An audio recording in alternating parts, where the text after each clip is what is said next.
또 이르시되 어떤 사람에게 두 아들이 있는데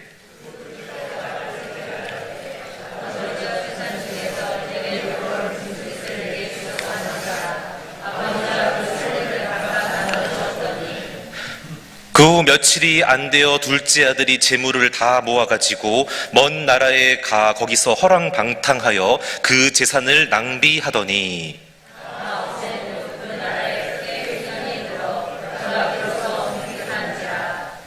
가서 그 나라 백성 중 한 사람에게 붙여 사니 그가 그를 들로 보내어 돼지를 치게 하였는데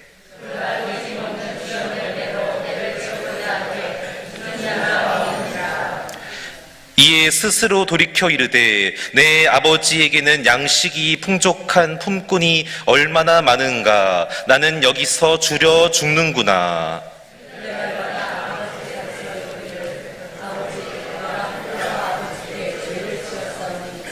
지금부터는 아버지의 아들이라 일컬음을 감당하지 못하겠나이다. 나를 품꾼의 하나로 보소서 하리라 하고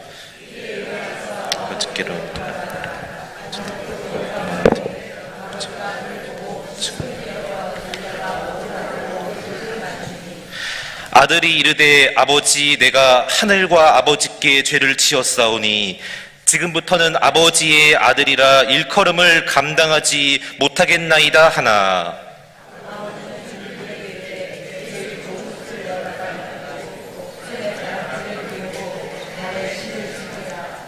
그리고 살찐 송아지를 끌어다가 잡으라. 우리가 먹고 즐기자.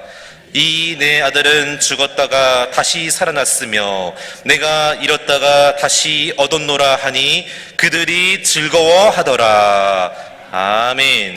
성도 여러분, 우리가 살고 있는 자본주의 사회에서 돈은 정말 굉장한 위력을 발휘합니다. 제가 근무하고 있는 한국외양선교회 종로 5가에 있는데 가끔 가다가 그쪽에 있는 하나은행 쪽으로 걷다 보면 재밌는 현상이 있습니다. 왼쪽에 가게가 하나 있는데요, 줄이 수십 미터가 서 있어요. 어떤 줄이냐면 로또 복권 사는 줄. 그 위에 뭐라고 써졌냐면요, 1등이 무려 14번이나 나왔대요. 그 가게에서 2등도 한 10번 이상이 나왔고, 그랬다고 할아버지, 할머니, 아주머니, 아저씨 할 것 없이 젊은 사람까지 줄이 수십 미터가 서 있고, 우리같이 지나가는 사람을 위해서 가운데는 또 띄워놨어요. 그리고 또 줄이 있어요. 그걸 보면서 느낍니다. 사람들이 참 돈을 사랑하기는 굉장히 사랑하구나. 사실 돈이 할 수 있는 일이 굉장히 많아요. 우리가 예를 들어서 밖에 나가서 간단한 칼국수나 비빔밥을 먹을 수도 있지만, 돈이 많으면 특급 호텔에 가서 10만 원이 넘는 뷔페를 먹을 수도 있는 거예요. 돈이 있으면. 반대로 돈이 우리에게 주는 것은 극히 일시적이고 잠깐이고 부분적이라는 데 문제가 있습니다. 진짜 중요한 것은 돈이 우리에게 줄 수 없습니다. 특별히 자유를 줄 수 없고 사랑을 줄 수 없고 부모의 놀라운 그 깊이, 그 사랑의 관계와 평화, 이런 거, 친구와의 우정, 이런 거 절대로 돈이 줄 수 없습니다. 주는 것처럼 보일 뿐입니다. 특별히 오늘 본문이 우리하고 관계되는 것은 동양 문화권의 교훈이기 때문입니다. 헬라적인 서양식 사고방식은 합리적이고 개념적이고 추상적인 이론적 지식을 강의하면 됩니다. 동양에서는 실제적이고 실천적이고 하나의 비유를 통해서 삶 속에서 우리에게 교훈을 줍니다. 오늘 본문은 특별히 3가지 교훈이 함께 들어있습니다. 누가복음 15장 1절부터 24절까지 이것뿐만 아니라 끝부분인 32절까지도 쭉 보면 첫째 비유는 돌아온 탕자라고 하는 둘째 아들에 대한 비유, 돌아와라, 회개하고 돌아와라가 있고, 두 번째는 기다리는 아버지, 하나님 아버지의 사랑, 세 번째는 누가복음 15장 1, 2절에 나오는 바리새인과 서기관들, 즉 교회 안에 있는 탕자들에 대한 경고입니다. 네가 율법적으로 살아가면 교회 안에 있는 사람들하고 오히려 부딪히고, 자기는 열심히 신앙생활을 한다고 생각하는데 거꾸로 사울처럼 스데반 집사님을 살해하고 다메섹에 가서 그리스도인을 탄압하는 것처럼 오히려 믿음이 있는 사람을 박해하는 엉뚱한 결과가 나온다고 하는 준엄한 경고, 이 세 가지가 누가복음 15장에서 함께 있습니다. 특별히 오늘 본문은 신명기에 나와 있는 말씀을 이해할 때 훨씬 쉽습니다. 신명기 21장 17절에 의하면 아버지가 자식이 있을 때 어떻게 유산을 분배하냐면 큰아들에게는 3분의 1을 줍니다. 그리고 둘째 아들에게는 3분의 1을 줍니다. 오늘 둘째 아들이 정말 싸가지가 좀 없는데 그 가장 큰 이유는 원래 유산이라는 것은 부모님이 돌아가신 다음에 받는 건데, 아니 아버지가 멀쩡한데 자기 목에 재산을 달라고 이러고 있어요. 이게 버릇이 없는 거 불효자식인 겁니다. 그리고 탕자라고 하는 것은 사실은 규모 없고 무질서하게 뒤를 생각하지 않고 행동하는 사람, 그게 탕자의 의미입니다. 그래서 아버지에게 재산을 자기 목으로 올 걸 3분의 1을 달라는 거예요. 참, 근데 여기서 아버지가 인내하십니다. 보통 아버지 같으면 저놈 쫓아내 빈몸으로 이럴 수도 있는데 그걸 참아내십니다. 그 당시에는요, 수표가 여러분 없어요. 그렇죠? 자동이체도 없어요. 지금처럼 5만 원권 이거 돈도 없어요. 아버지가 재산을 이 둘째한테 주려면 부랴부랴 가축도 팔아야 되고 땅도 팔아야 되고 이거 좀 싼 값에 팔아야 이 녀석에게 줄 수 있어요. 이렇게 정리를 해서 적당히 큰아들에게는 3분의 2, 둘째에게는 3분의 1을 주었습니다. 근데 이 둘째 보세요. 어떤 마음이 있었냐면 아버지가 나를 이것도 하지마 저것도 하지마 간섭한다고 생각했어요. 율법적으로 아버지를 생각한 겁니다. 그러니까 내가 아버지로부터 떠나면 자유가 이제부터는 있을 거야. 돈이 나를 행복하게 해줄 거야. 돈이 나를 정말로 아주 자유롭게 할 수 있어. 그래서 오늘 본문을 보면요, 재산을 준 지 며칠 만에 먼 나라로 가버려요.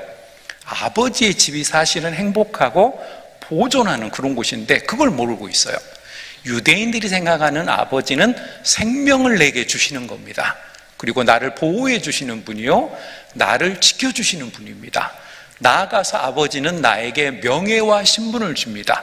노예의 자녀는요, 노예고요, 왕의 자녀는 왕자님이고 공주님이에요. 실제로 로마 시대 때 우리가 별로 좋아하진 않는 네로 황제는 노예였대요. 근데 황제가 네로를 잘 봐가지고 양자를 삼았어요. 그래서 황제가 됐어요. 그 정도로 고대에서는 아버지의 신분이 바로 자녀들에게 내려갑니다. 이만큼 명예와 신분까지도 주는 분이 아버지고, 무엇보다도 아버지의 사랑이 있습니다. 어머니의 사랑은 감성적이고 직접적이지만요, 사실 아버지는 잘 표현을 안 해요. 그렇죠? 여기 연세 드신 어른들 많이 계시지만 잘 표현은 안 해요. 그렇다고 해서 자녀들에게 무관심하고 손주들에게 그냥 냉정한 게 아니라 마음 깊은 곳으로부터 내 마음을 네가 알았으면 좋겠다, 그런 마음으로 좀 큰 사랑으로 사랑하는 겁니다. 오늘 근데 둘째는 이걸 다 무시했어요. 나는 자유롭고 싶어요. 아버지로부터만 떠나면 나는 그때부터 자유인이 될 수 있어요. 이것은 창세기 3장에 나오는 아담과 하와의 마음입니다. 네가 선악과를 먹으면 하나님처럼 될 거야. 그때부터 너는 영원히 살 수 있고 자유자가 돼. 사탄이 이렇게 뱀으로 유혹을 하자 아담과 하와가 깜빡 속았습니다. 그리고 에덴 동산에서 쫓겨납니다. 놀라운 것은 거기도 아버지 하나님의 사랑이 있어요. 가죽옷을 입혀서 쫓아보내십니다. 에덴 동산에서 나가긴 나가는데 이 녀석들이 추울 거야. 가죽옷을 입혀서 보내시는, 그러면서도 또 창세기 3장 15절을 보면 약속을 해주십니다.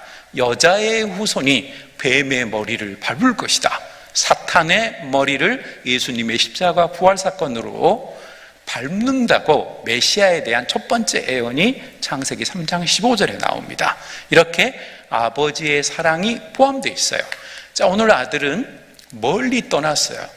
그런데 여러분, 원래 경영이라고 하는 것은 돈에 대해서 관리를 안 하고 내가 힘들게 돈을 벌지 않으면 이게 오래 못 간답니다. 그래서 로또 복권에 당첨되고 미국에는 정말 뭐 복권에 당첨됐다 그러면 막 몇천억, 심지어 작년에 1조 5천억까지 올라갔습니다. 근데 이 사람들이요, 99%가 5년 안에 망한다고 해요. 돈을 관리해 본 적이 없으니까. 그래서 요 둘째 아들이 자기 마음대로 살았던 것 같아요. 허랑방탕하다는 것은 그냥 내키는 대로 기분대로 썼다는 거죠.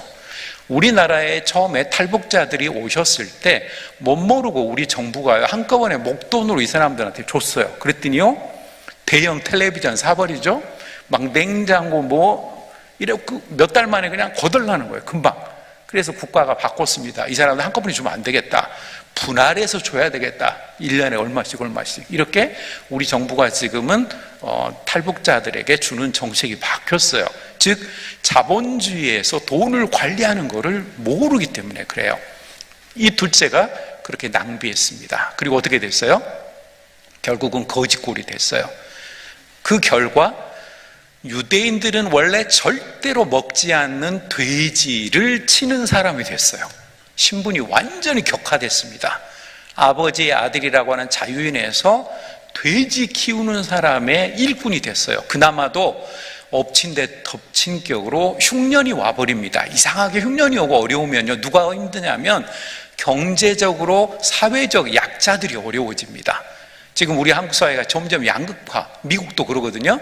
미국이 지금 어떤 일이 많이 벌어지고 있냐면, 예전에 미국 사람들이 가장 살기 좋은 곳 하면 샌프란시스코였습니다.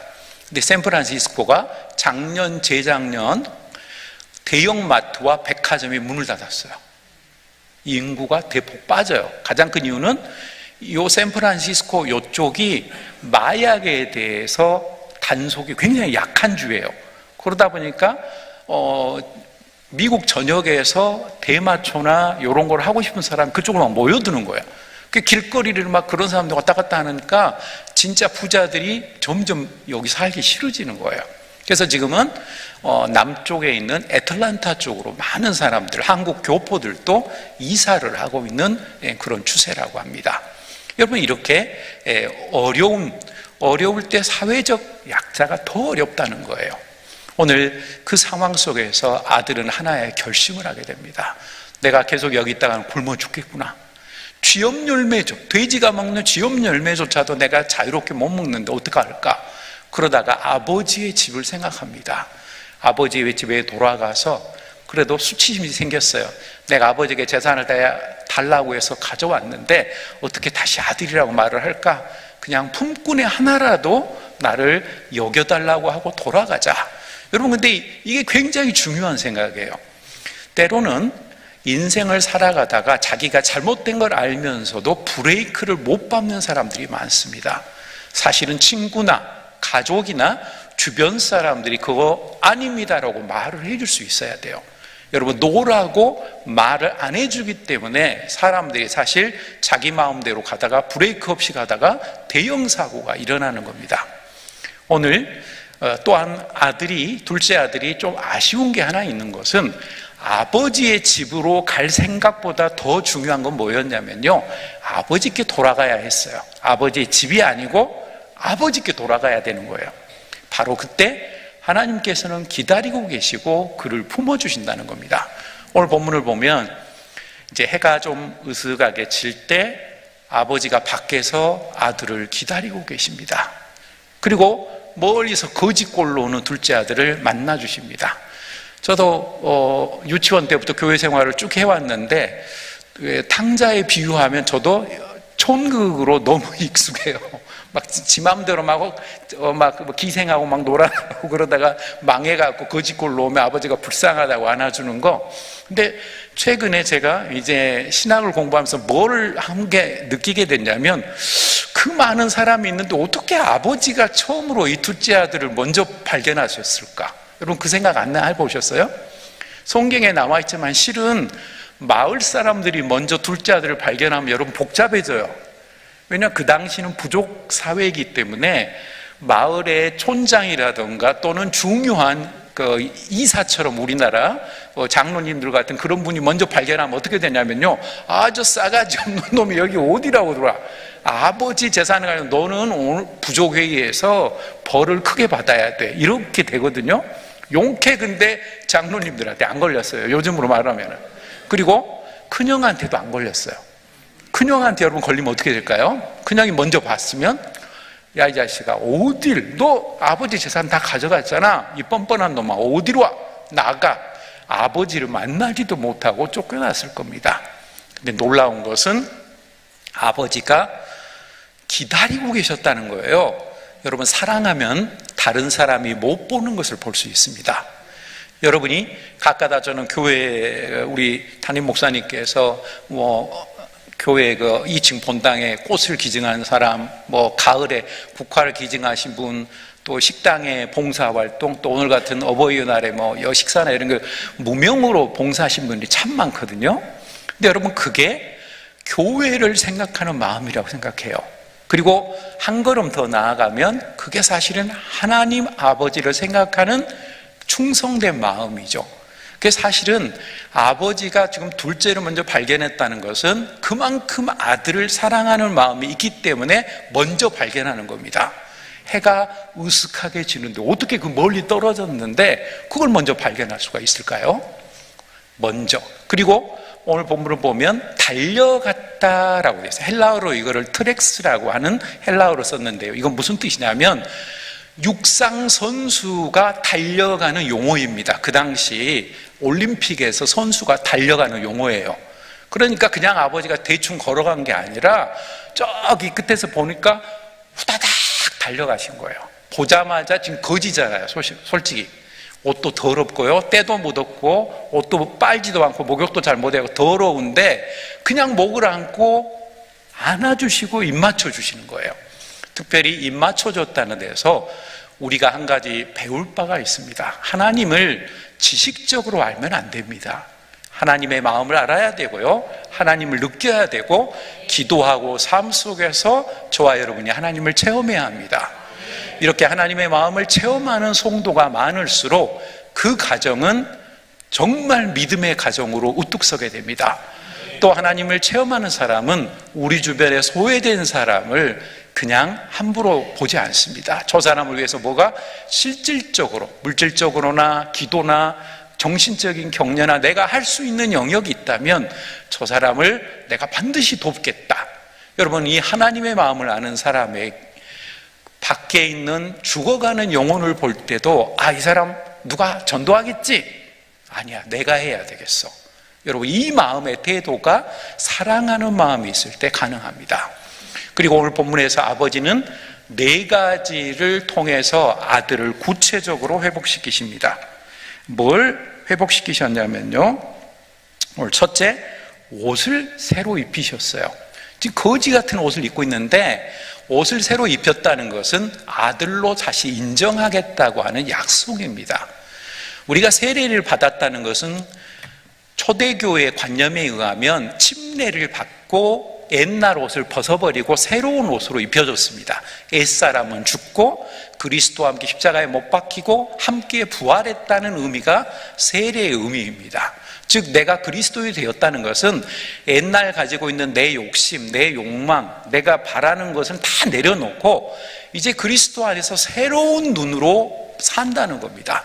여러분, 근데 교회 안에 그렇지 못한 분들이 간혹 아쉽게도 있어요.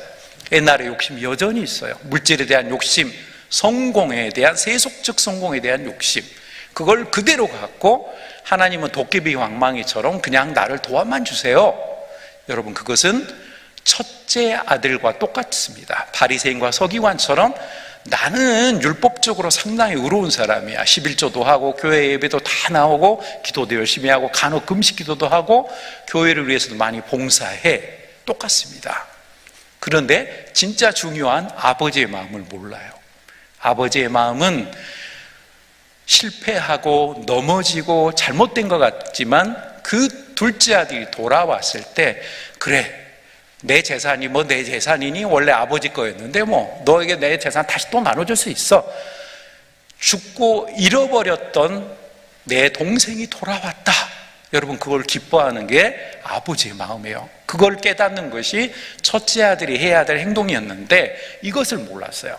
일단 중요한 것은 아버지가 이렇게 옷을 바꿔주십니다. 그리고 가락지를 두 번째로 끼워주십니다. 그리고 가락지는 그 당시에 계약할 때 여기다가 인주를 찍어서 딱 찍으면은요, 이게 계약 도장이에요. 이거는 노예가 아니고 진짜 신분을 가진 아들이라고 하는 그런 의미입니다. 완전히 그를 복권시킨 겁니다. 세 번째로 그에게 준 상이 신발을 신겼습니다. 그 당시에 노예는 신발을 신지 않았습니다. 하층 계급에 있는 사람들도 신발을 못 신었습니다. 가죽신이기도 하고 가격도 비쌌지만 신분을 상징하기 때문에 함부로 노예들은 신발을 신지 않고 맨발로 다녔던 겁니다. 바로 신발을 신겼다는 것은 너는 나의 상속자라고 하는 것을 분명하게 말씀해주고 있는 겁니다. 그리고 나아가서 네 번째, 동네 잔치를 열어주십니다. 즉 개인적으로 우리 가정에서만 둘째 아들을 회복시키는 것이 아니라 많은 동네 사람에게 내 아들은 죽었다가 살아났고 그래서 나는 기쁨으로 송아지를 잡아서 잔치를 엽니다. 이것을 보여주고 계시는 겁니다. 여러분, 이게 네 가지를 통해서 둘째 아들을 완전히 회복시키십니다. 근데 여기서 둘째 아들이 참 훌륭하고 좋은 자세가 하나 있어요. 동네 잔치에 있을 때 아들이 여기 앉아 있는데 어떤 자세로 있을까요? 굉장히 여러분 쑥스러웠을 것 같아요. 좀 부끄럽죠? 내가 아버지 재산을 내 마음대로 자유를 누리겠다고 까불고 나갔다가 왔는데 지금 동네 잔치를 하지만 쑥스러워요. 그러나 한 가지를 알고 있어요. 뭘 알고 있냐면 아버지가 지금 내가 돌아와서 너무 행복해 하시고 기뻐하시고 뭔가 즐겁는데 내가 여기 초치면 안 된다. 내가 좀 쑥스럽고 창피하지만 가만히 있어야지. 그러면 아버지가 기뻐하시니까. 여러분, 이 마음이 저와 여러분의 마음이 되어야 합니다. 믿음으로 우리가 의로워진 것이지 내가 하나님과 교회를 위해서 뭐 몸으로 물질로 뭘 했다고 해서 그걸로 구원받는 것은 절대로 아닙니다. 그리고 여러분, 우리의 신분이 하나님의 자녀로 바뀌어 있습니다. 그런데 안타깝게 큰아들은 뭐가 가장 결정적인 문제냐면 율법적 태도로 아버지를 대하고 있어요. 나에게는 뭐 조그만 것도 한 마리도 안 잡아, 양 한 마리도 안 잡아주시려고 왜 저 싸가지 없는 놈한 동생 놈한테는 송아지를 잡아주십니까? 거래적이고 율법적인 태도고 아버지의 마음을 조금도 헤아리지 않고 있어요. 여러분, 우리가 기도할 때도 아버지의 마음을 헤아리는 마음으로 하나님의 말씀인 성경을 보고 기도할 때도 이럴 때 내가 어떻게 기도하면 좋을까? 내가 이미 결정해놨어요. 1억 원 주세요. 딱 결정해놨어. 그래 놓고 하나님한테 안 준다고 막 안 줘? 3일 금식 기도하겠어. 한 달이나 안 줘? 5일 금식 기도 해버려요. 안 줘? 에라 일주일 금식. 이러면 안 된다는 겁니다. 이거는 내 욕심을 억지로 투영한 것이고 야고보서에 의하면 이렇게 우리의 정욕대로 구하면 하나님께서 응답을 노라고 하신다고 나와 있습니다. 하나님 아버지 여러분 뜻이라면요 1억이 아니고요 100억도 주실 수 있어요. 진짜로 그렇습니다. 그런데 내 욕심으로 나하고 우리 가족만 잘 먹고 잘 살겠다는 태도로 살아가면 하나님이 죄송하지만 100만 원도 안 줄 수도 있는 거예요. 중요한 것은 저와 여러분이 하나님 아버지의 마음을 누리고 그 마음을 찾고 우리를 기다리시고 사랑하고 계시는 그것을 느껴야 된다는 겁니다. 아버지 품으로 돌아가는 것이 부활 인생의 시작입니다. 많은 사람들이 물질이 풍요로운 이 시대 속에서 오히려 공허함을 느끼게 됩니다. 대통령이 되려고 여러분 지금 여야에서 막 얼마나 후보들이 막 지난주까지 물어뜯고 싸우는 거 여러분 보셨죠? 근데 그 권력이요 5년짜리 임시직이라니까요. 5년 지나면 아무것도 아니에요. 대통령에서 끝나면 국회의원 4년짜리고 시장도 다 4년짜리고 그 다음에 될지 안 될지는 몰라요. 돼도 뭐 8년이고 그런데 중요한 것은 그보다 더 중요한 생명 중심적인 가치, 그것이 영원한 생명이라고 하는 하나님 나라를 바라보는 삶입니다. 히브리서 11장을 보면 믿음의 사람들은 눈앞의 성공과 부귀영화가 아니라 하나님 나라를 향해서 모세는 왕자의 신분을 버렸고요, 다른 많은 이삭과 야곱과 요셉과 같은 분들도 오늘의 행복보다 하나님 나라 약속의 땅을 바라보면서 그 모든 것을 후순위로 미뤘습니다. 그렇다면 저와 여러분은 어떻게 살아가야 하는 걸까요? 오늘 저와 여러분은 사랑하는 아버지께로 돌아가야 합니다. 특히 내가 하나님으로부터 사랑을 받고 있다고 하는 이 확신만 있다면 작은 고난, 좀 더 큰 어려움과 불안한 상황이 오더라도 절대로 넘어지지 않습니다.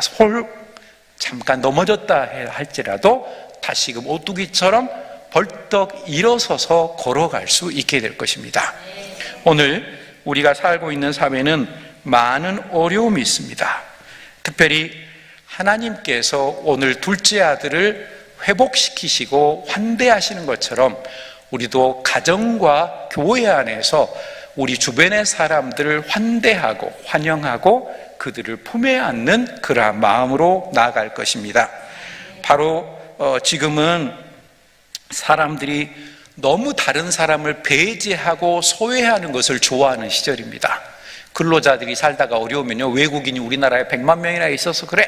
근데 사실 그 사람들이 농어촌이나 중소기업의 노동을 안 도와주면 한국 사회가 마비되거든요.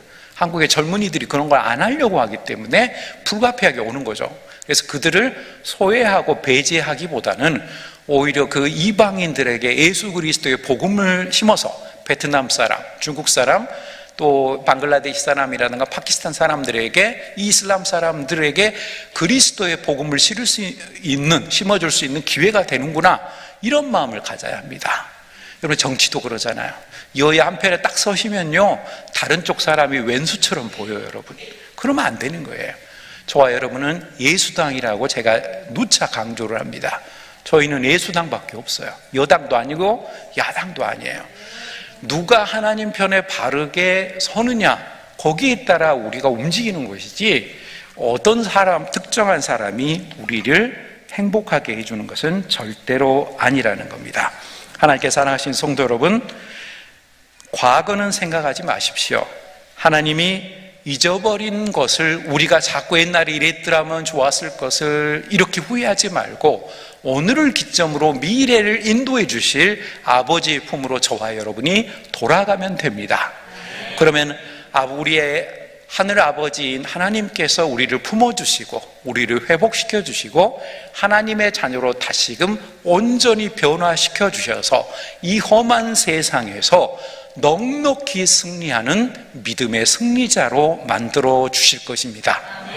내가 누군가에게 환영을 받고 격려를 받고 사랑을 받고 싶다, 이것은 소극적 자세입니다. 내가 거꾸로 우리 교회, 우리 가정에 외로울 수 있는 사람에게 그 사람을 환영해주고 격려하고 도와줄 때 도리어 나는 보다 더 성숙한 그리스도인으로 살아갈 수 있게 될 것입니다. 우리는 나그네로 본향을 찾아 걸어가는 사람입니다. 동시에 하늘 아버지께서 성령 안에서 우리를 지켜주셔서 마태복음 28장 20절 말씀처럼 볼지어다 내가 세상 끝날까지 너희와 항상 함께하리라, 이 귀한 말씀 안에서 모든 것을 합력하여 선을 이루게 하시는 놀라운 하늘 아버지로서 우리의 삶을 책임져 주실 것입니다. 이 귀한 인생으로 살아가는 우리 모두가 될 수 있기를 주님의 이름으로 바랍니다. 기도하시겠습니다.